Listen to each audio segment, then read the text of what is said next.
Hello and welcome to the Consulting Lifestyle Podcast to Jacqueline Grant. How are you, Jacqueline? I am wonderful now that I'm speaking with you, Diogene. Thank you. Thank you, Jacqueline. Very happy to have you on the show. I have actually met you almost exactly a month ago at the PodFest Multimedia Expo, which is a podcasting festival. And you actually went on stage during that festival. It was at the end of the festival in which a lot of the attendees were asked to share a testimonial or share their opinion on the show.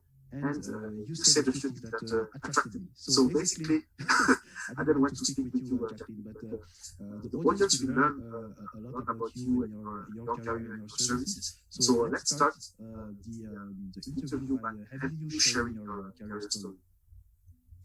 Well, Diogene, it started many years ago. It was a Monday morning. I had my hands between my head, and I was looking down at my computer at my desk. But that desk was not at my place of employment. It was at my home in my kitchen because I no longer had a job. It was a Monday morning where I had to figure out what to do because after a year of taking care of my mother, I had the honor of taking care of my mother the last year of her life, and being laid off as director of marketing for an HMO that was in New York, that covered New York, New Jersey, and Connecticut. I found myself where I had to reinvent myself. After this turmoil-filled year of caring for my mother and having ups and downs with the company that I worked for, they were bought out by a larger HMO, so they didn't need duplicate personnel in certain roles, so they had a director of marketing in the larger HMO, and my services were no longer needed. That happened for everyone in my company. And so I had to make a decision, and I decided not to look for another job and to only do my business. And that was 2005, and I haven't worked for anyone as an employee since then. And that was because I made a decision and I had planted seeds. I had planted seeds of my expertise, of my career, with clients that I had worked with. I planted seeds with friends and family as I would network and do business networking opportunities. I planted seeds of who I was and what I did and what my interests were, so that when I finally went totally on my own in 2005, I had been talking about what I had been doing for so long. It just became natural progression to take out the middleman and directly provide my services to the people, the businesses, or organizations that needed my services. And I said to myself, if it's the same you that every employer that has ever hired you saw that skill in you, if it's the same skills and talents and abilities that every client of companies you work for saw in you, why can't you go directly to those clients and provide your service directly to them? And that's what I did. So, to answer your question, Diogene, my career as a consultant started from taking my own gifts, talents, and abilities that I had been giving to my employers and considered myself my own employer, and I gave those skills to myself to share with my clients that needed my services. Wow, this is a great story, and congrats because you're in business since 15 years. It doesn't happen to everybody. It's not easy.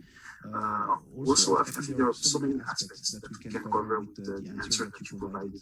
The first one is, as you said, you decided to reinvent yourself after having been laid off. And then today, so we are in April 2020, and we are in the middle of a global pandemic that is affecting a lot of professionals in the United States, but also around the world, and they may find themselves in a similar situation as the one you were in 2005. So you decided to reinvent yourself. Did you do it completely alone? Did you talk with other people? Did you have advisors? Which process did you go through for that? Well, let me start by saying that yes, we are in a global pandemic, and these are unprecedented times that have never occurred before. However, it is the case that when you look at anything throughout the world, it happens in cycles, whether it's economic issues, whether it's health-related issues, whatever it is, it happens in cycles. So I actually look at this, and the professionals that I've been working with, I am giving them insight by looking at what happened during 2008, the economic impact that happened during 2008 through approximately 2012. The circumstance which brought about the economic challenge was different. However, the impact towards people and their personal economic situation is much the same. And actually what I've been talking to a lot of my clients about is see what you did in 2008 and how you can apply the lessons learned from 2008 and what you did or what you saw others do to help you during this particular time. For example, cutting back in maybe certain expenditures or adjusting your finances is one thing that is the same now as then. It's important to see patterns and trends and tendencies to be able to take advantage of past experiences, to be able to take them forward and learn going forward. Best practices and lessons learned are the best ways to plan forward and to be able to be more efficient, more effective. So your original question about how did I come about making my personal plan, I didn't have really a model. I didn't have anyone to show me the way as a mentor, but I do recommend having a mentor who has gone through what you have decided to go through in your own personal career. So finding a mentor is very important. I didn't know that at the time. I forged ahead on my own and I figured things out on my own. Took a little longer, but those lessons learned, I always believe everything happens for a reason. So although it took me longer, I developed certain strategies and documented certain patterns of things happening that now become part of my practice. So I always think of things, everything that has happened to me, positive or negative, is for a reason and a purpose for me to help someone else. So I don't think of that as a bad thing that it took me longer to figure certain things out, because now I was able to break down processes and procedures to be able to help someone else and give them that step-by-step plan that they can be more successful a lot faster. So I figured things out on my own, and I really just looked at it from the standpoint of, if I had a client asking me the questions that I had, what would I tell them? And that's what I did. And that is what has made me the type of coach, client, consultant that many people can relate to, because 9 times out of 10, when I work with a client, I really get to know them. And they often say, I chose you because you had a similar experience as I did, or you can relate to what I'm experiencing. And so I feel that everything that I've gone through is for such a time as this. And I've been laid off, and I've worked with many people who have been laid off. I have had supervisors or bosses that may not have had my best interest at heart all the time. And so I can relate to that. So I like to be relatable and real. Not that I'm perfect or I'm on this pedestal, but I'm real, and the things that you've gone through are things that I've gone through. And if I've come through them successfully, I can show you how to get through them successfully as well. So I really just put myself in the other person's shoes to figure out how to solve my own problems and thus serve Great, great. And how does your work week look like? So what I mean by that is, how did your business evolve? So what you did when you started in 2005, is this the same thing that you do in 2020, and was that the same thing that you were doing in 2010, 2015? Were there different stages of progression? Well, let me share with you how it started while I was still working my corporate job. Because I actually started consulting prior to leaving my 9 to 5 director of marketing position.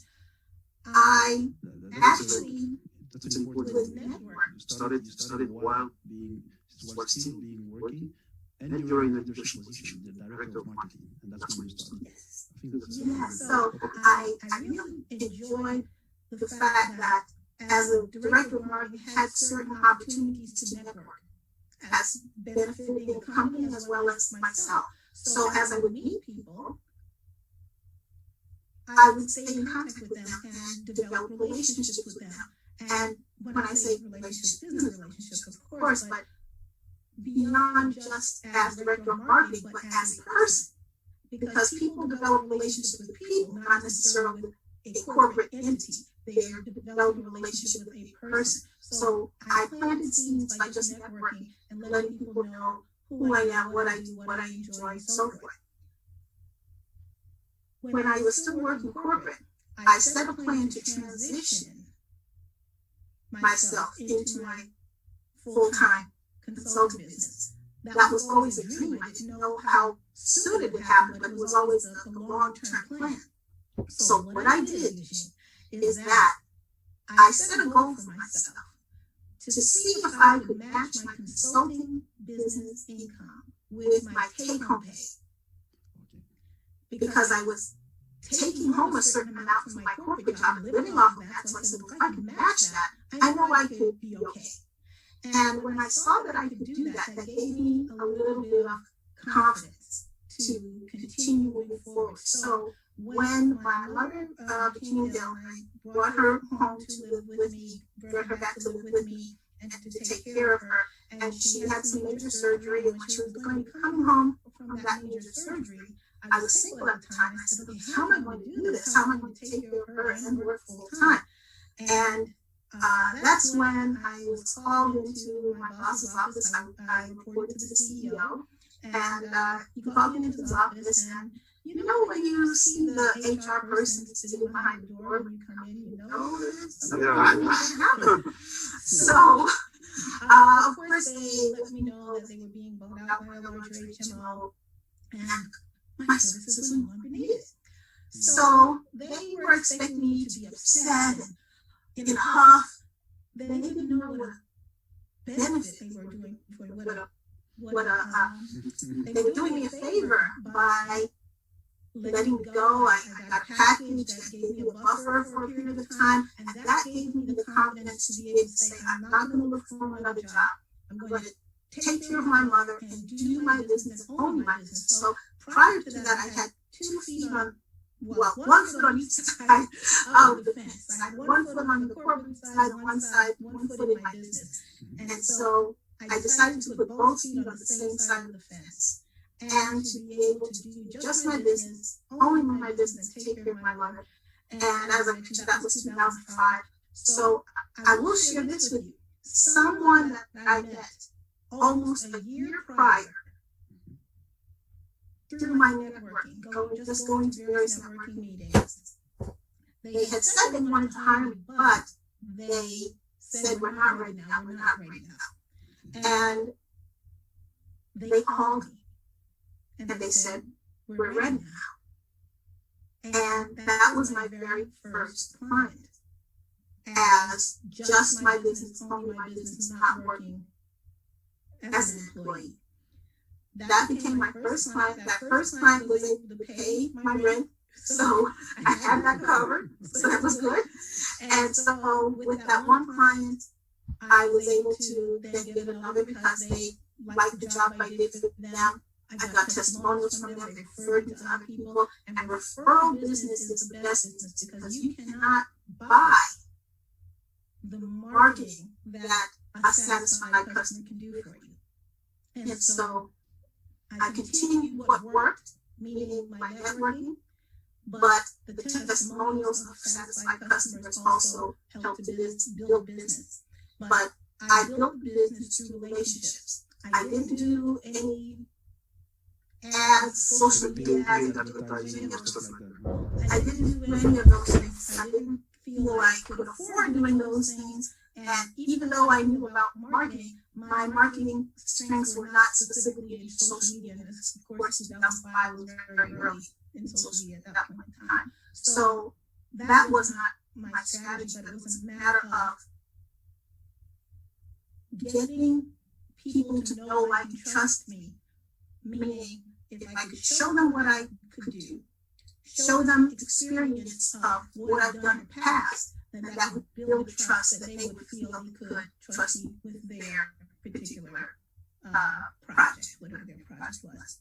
Yeah. So going forward now, networking was still a key part of how I built the business, but being able to have a piece of me that people could take home became an important way to scale business. Because what I found is that I could serve X number of people with a level of quality that I had built up and demanded of myself.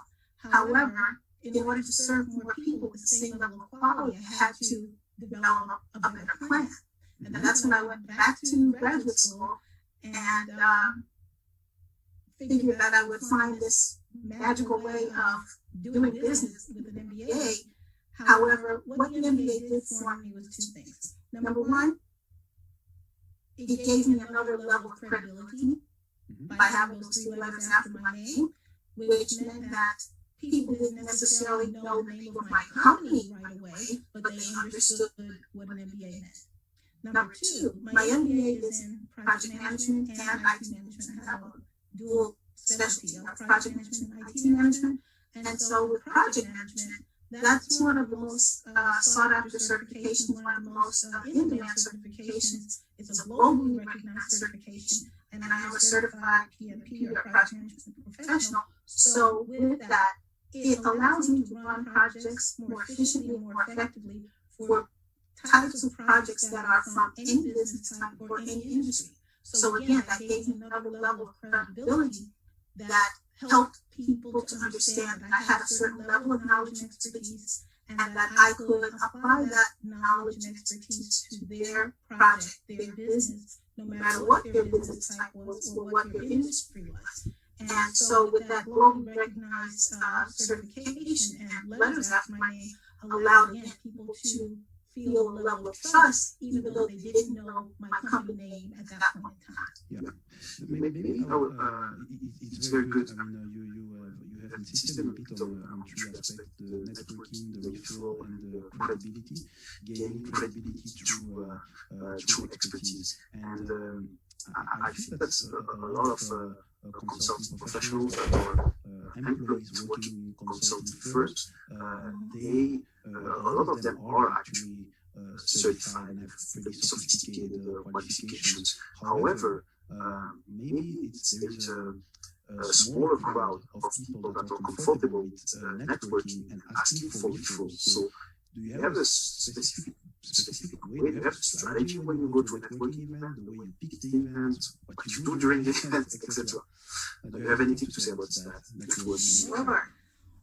I'm a bird of a different feather. And what I mean by that is that as a project management professional, I don't go to project management events. Sure, I do to a degree, but that's not where I'm going to find my clients. I want to be the only bird in a different flock. I don't want to flock with the same flock. I want to be the only bird or the only person with my expertise in a different flock. So I will go to other groups, other networking types of groups where there's an audience of different types of people that aren't necessarily familiar with project management, so that I can talk about what I do. And they say, well, oh, what's that? And oh, maybe I've heard about project management, tell me more. And I'm the only one who has that expertise in the room. And thus I am the novelty in the room that people may want to learn more about. So I try to be the different person as opposed to being in a room of same people. So when I go to networking, I try to find something that is different. This is so important what you just said, and that's great. That's great. A lot of people in a networking event will go with people that are actually doing exactly the same. So I don't know, maybe an accountant will go to an event specific to accountants, and that's maybe not there that they will find clients. They may find maybe partners, but that they are less likely to find clients. But also you go where you can be of interest to the people. So that's great. And now on the referral side, do you ask for a referral at the start of the project, during the project, at the end of the project, or there is no specific rule? What I tend to do is in the beginning, when the relationship is new and they're excited about working with me, they're excited about getting a solution to their project or issue, whatever it is that they've hired me to assist them with. They're excited at that point, so I tend to ask them specifically one question. What made you decide to work with me?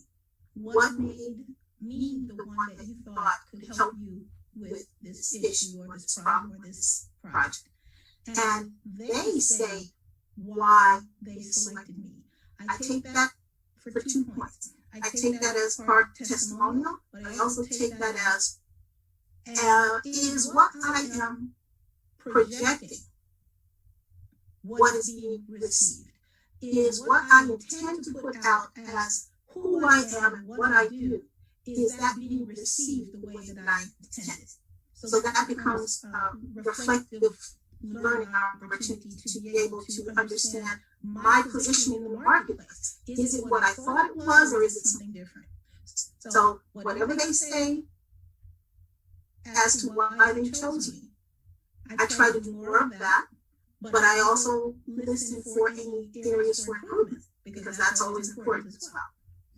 Yeah, it's critical what you said, because in our industry, and maybe when you're a small consultant or you're independent, you like to jump with working with any client that says yes to your services. But maybe you should, maybe even as a service provider, maybe you should say no, because maybe the reasons why or the expectations of the client are actually not the right ones. And I love the way you put it. You say, is what I am projecting, what am I projecting, and what they are receiving. It has to be aligned with what you are. And if it is not aligned, then you really have to make a decision, or let the client know, actually, maybe I would be more precise about what you can expect from my services. That is key, because we are in, and even more now, we have a crisis, there is less economic activity. We would tend, as consultants, to jump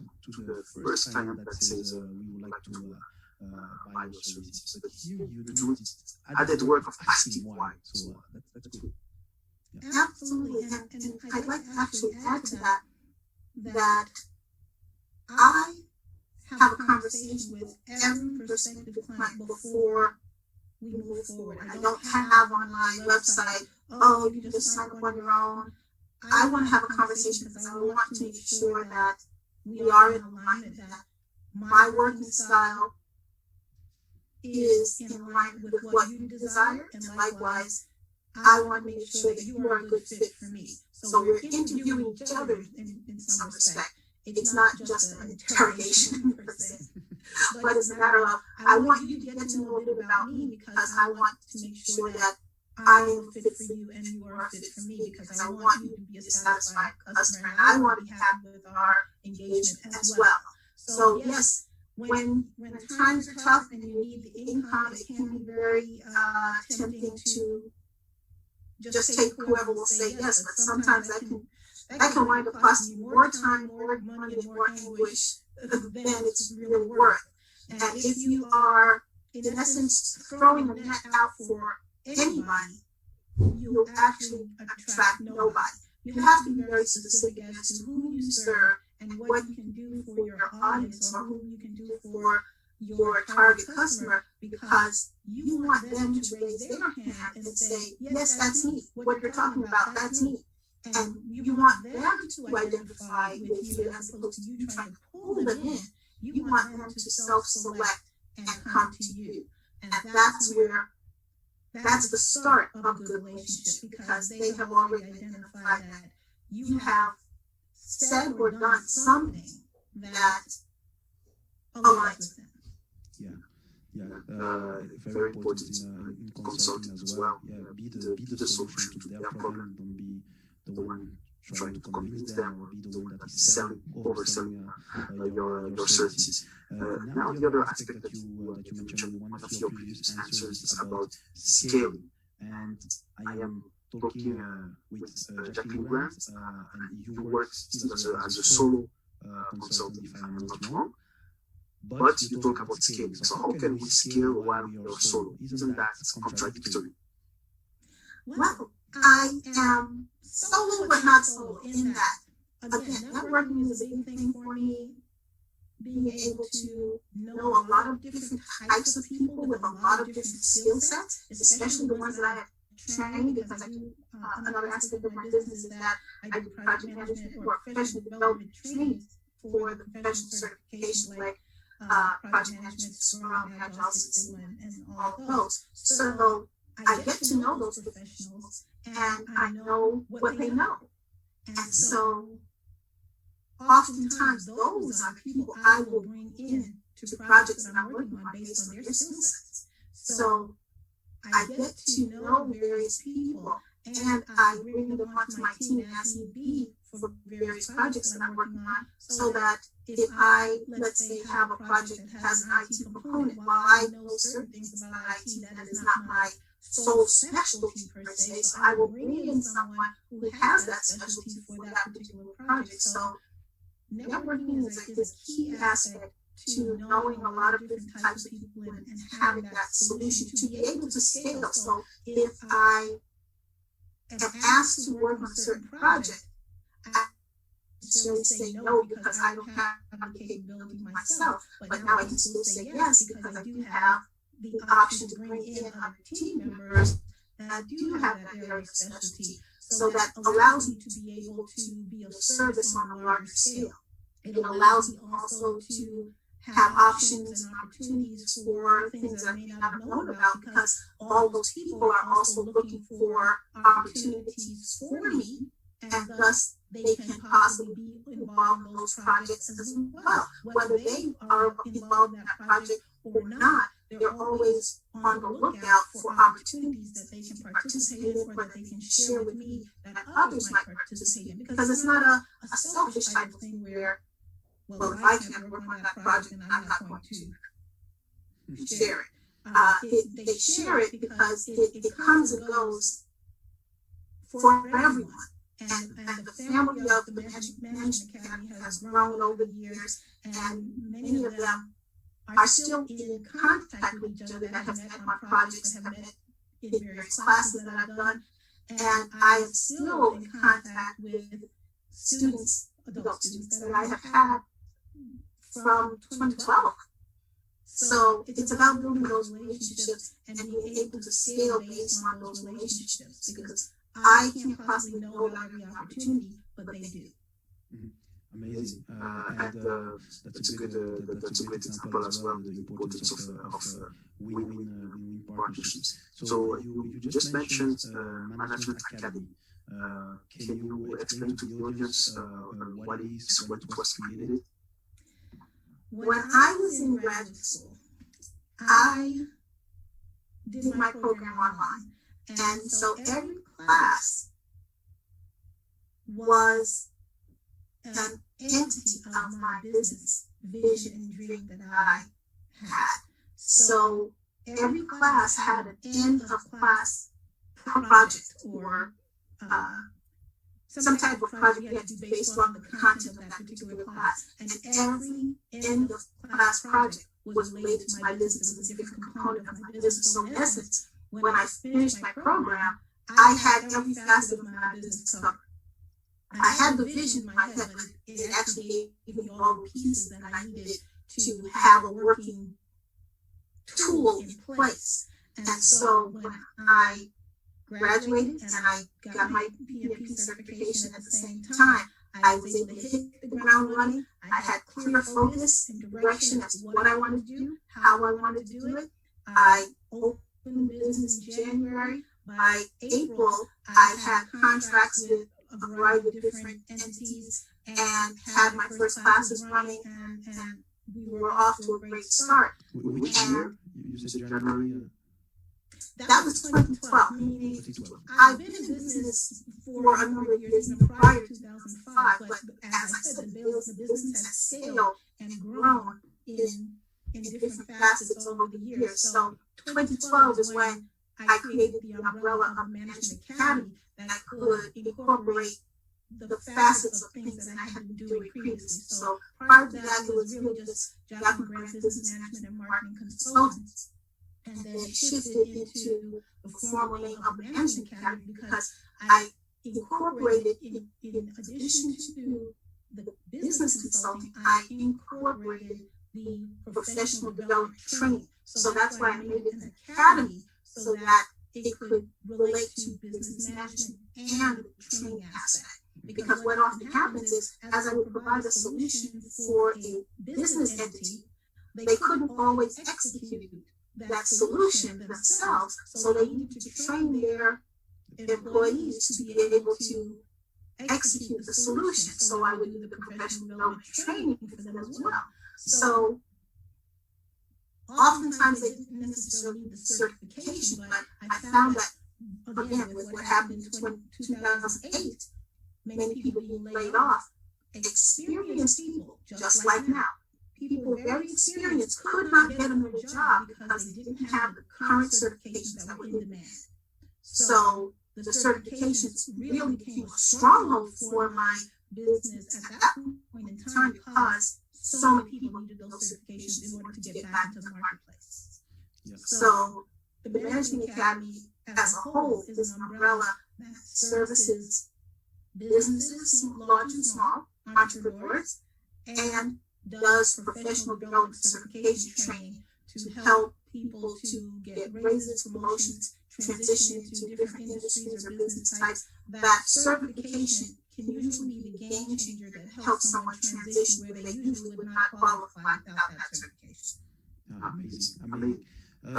Great. And there's also another activity that you do, because you're consulting and you're a woman, and you also work for women consulting. What do you do specifically with that? Well, I'll share with you. You want to always have your ear to the ground for what is happening within the marketplace. And as the marketplace shifts and changes, you have to shift and change as appropriate as well. And so, through doing the professional development certification training and the business management training and so forth, what I saw a need for in the marketplace, number one, was to go online. And I did that in 2017, where I transitioned my entire business to be online, as far as providing my consulting services as well as the professional development training. I have had an office where everyone would come for the physical training, but people didn't want to have to travel after a long day of work or on a Saturday to attend the class. So I shifted to doing online. Now I'm able to serve people all around the country, all around the world. I have clients all around the world now. And so going online was a shift based on the demands of the marketplace. So now, with the demand in the people that I have worked with have always said to me, this is my immediate need for my career now. However, they always let me know, somewhere in the back of their mind, they have always wanted to have their own business. Mm-hmm. And consulting is the easiest way to get into business because it has the lowest barrier of entry. And I promote it from such a standpoint where you can consult in the knowledge and experience that you already have. You don't have to go and learn anything new. If you have been hired by an employer in your career, you are the expert based on who they were hiring.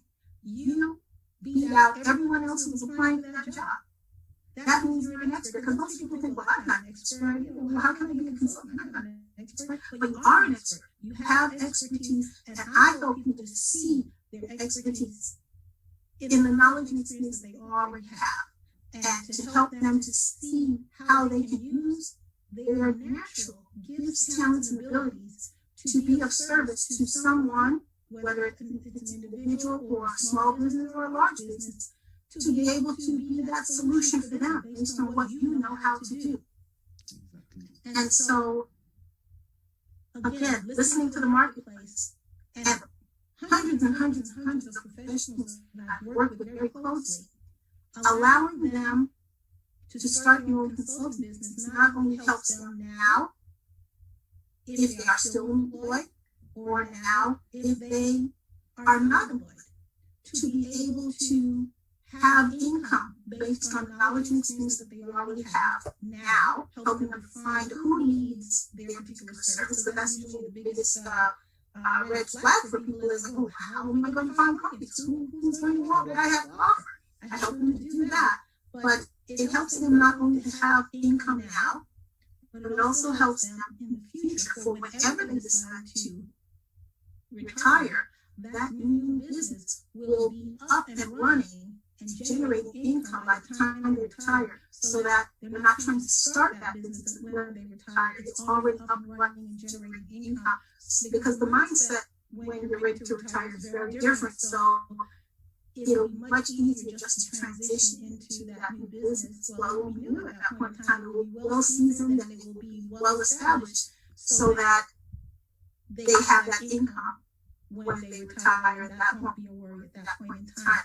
So being able to have that plan in place is usually the biggest hurdle. And I help my clients to be able to develop that strategic plan for them, however fast or slow they need that transitionary income, to be able to have it working for them based on their particular needs. That's great.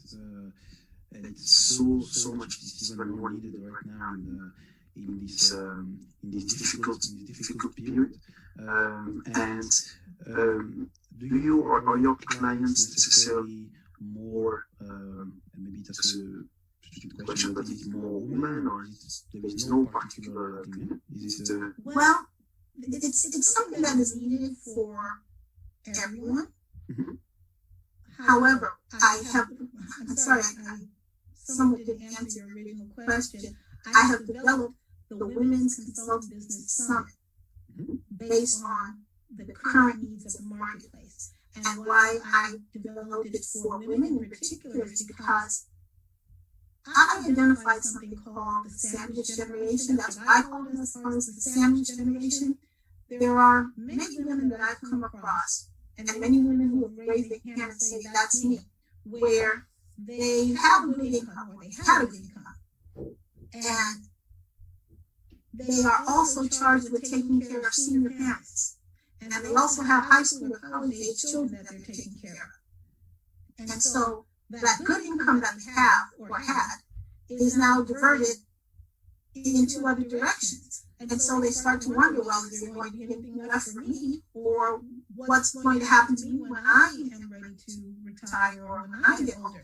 And so they are concerned about those finances. And so I designated it specifically for women only because it's usually, not always, but it's the women who are caretakers, who are taking care of the parents and taking care of the children from a financial standpoint. Not always, but I've just had many who have raised their hands and that's my situation. But I have actually come across some men who are the ones who may have lost their wives or their partners, and they are taking care of the children by themselves, and they have their parents that they're taking care of as well. So, as I said earlier, if you don't speak to a specific audience, you speak to no one. So I speak to women because that was my story, that's what I did, that's what I know, that's what I teach, but it can apply to men as well. So obviously, if a man wants to join the program or find out some of the information you have, we're not going to say, no, you can't participate or you can't have the information. Of course, you're welcome, and we welcome all, but if I'm going to practice what I teach, practice what I teach. I say that you have to have a specific message for a specific body. So I am a woman. This is what I did. This is the strategy that I am teaching. And so that's why I made this a Women's Consulting Business Summit. However, we also welcome the gentlemen. Okay, great. And this summit, is it a tour? Okay, we know that now we have the pandemic, so it's difficult to have live events, but is it supposed to be a tour or one big summit? How is it? What are the activities? Originally, it was going to be an actual live event in September of this year with a 14-city tour leading up to that September event. However, because the marketplace has changed significantly, I have made this a virtual event. So I will be doing the same activities, the same 14-city tour, and just doing it virtually. And all the event activities, all the follow-up, all the engagement, all the other programs will all be the same as we had originally planned, but we will just be doing it from a virtual standpoint. So as I do the virtual tour of the 14 cities, it will still drive the momentum to the live summit event, virtually live in September. So it's all still the same, but we're just doing it from a virtual standpoint, and we are actually kicking off in May of this year with Orlando, Florida. Great. So May 2024. Yes. And that will listen to the episode in 2021 also.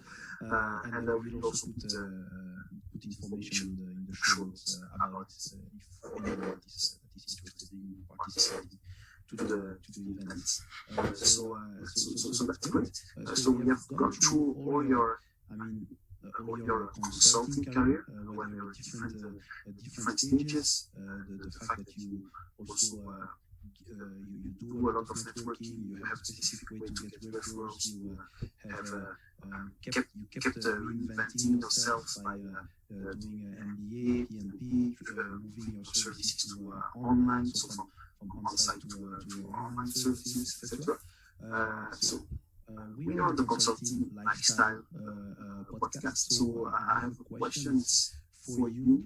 What does having a consulting lifestyle mean? That is a fantastic question, and what it means to me to be a consultant is that I can share my gifts, talents, and abilities of all who I am.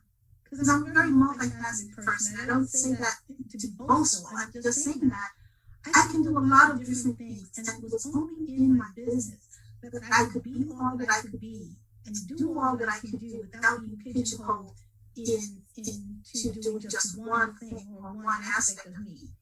And with that, I can bring all of you to the table. I can be a fully faceted resource to my clients. And if I specifically can't do something, I know a network of other people who could fill that gap, whatever I couldn't do for a particular client. But what I truly enjoy about it, now as well as when this pandemic lifts, is that I can do my business from anywhere. My birthday is in February. Last year, February, I went to Las Vegas for my birthday, but I still had a class run. I didn't have to cancel my classes with my students. I made a commitment to them. I didn't have to cancel any appointments with my clients.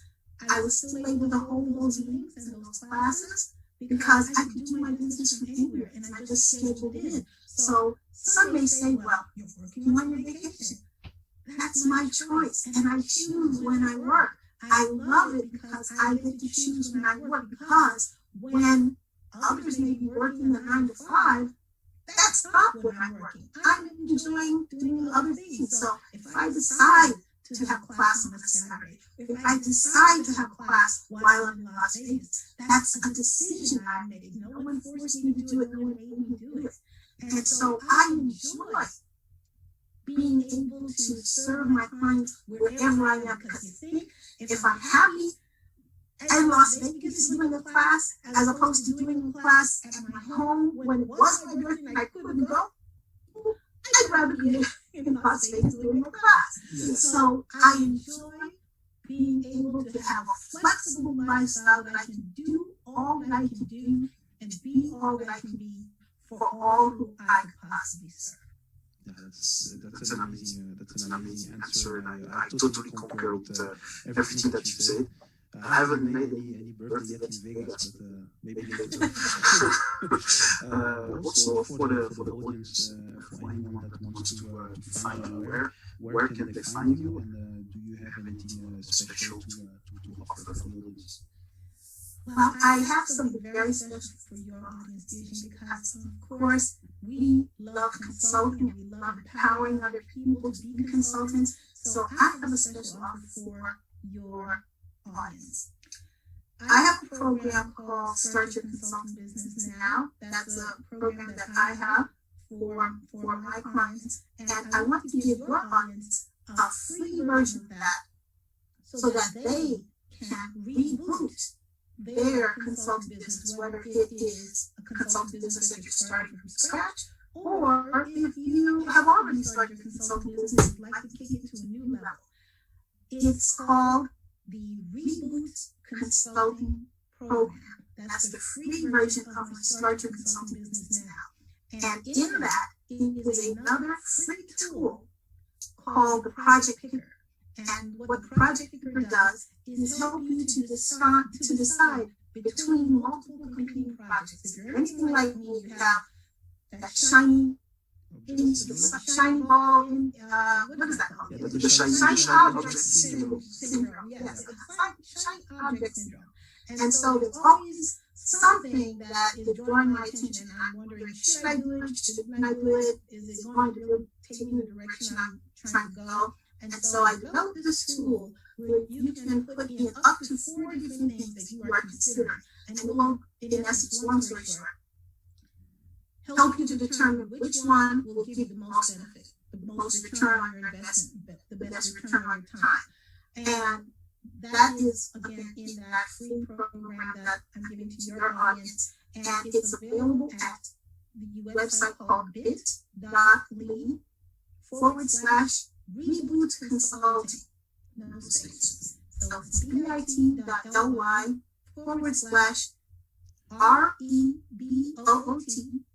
Consulting, CONSULTING, all one word.